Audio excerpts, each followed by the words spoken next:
hadn't yet caught up to the promise it carried.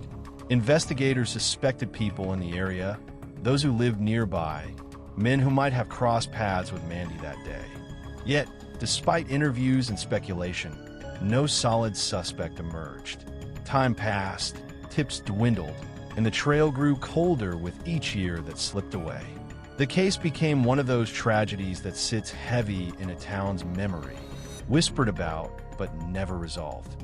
Every so often, detectives would revisit it, sifting through the evidence, waiting for science to catch up, hoping that one day the DNA stored away would finally reveal the monster who had stolen Mandy's future. Mandy's mother, Mary Stavik, carried the pain quietly but firmly. She had lost her daughter, but she never lost her resolve. She spoke of Mandy often, of her beauty, her kindness, and the life she should have lived. For Mary, justice was not just about accountability.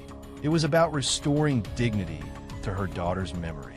The years went on, and she held on to the hope that someday, someone would be brought to answer for what had been done. Meanwhile, life in the valley changed and continued. Children grew up, new families moved in, but Mandy's story lingered like a shadow. The DNA sat in evidence, waiting. And then, nearly 3 decades later, technology finally caught up. Advances in forensic science meant that the DNA sample from Mandy's case could now be compared against suspects with near-perfect precision. Detectives returned to the evidence like reopening an old wound, and this time, they had a weapon powerful enough to cut straight through the silence. The suspect who would eventually emerge was not an outsider, not a stranger passing through town.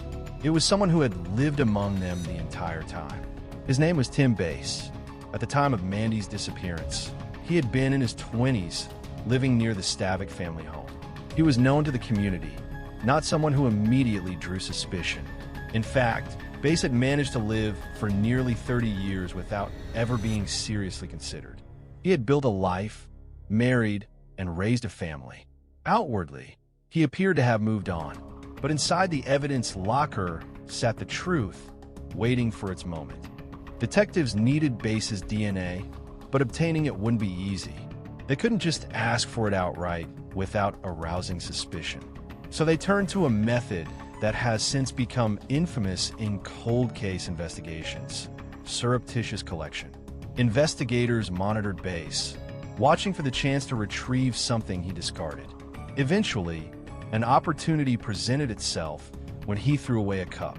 Forensic experts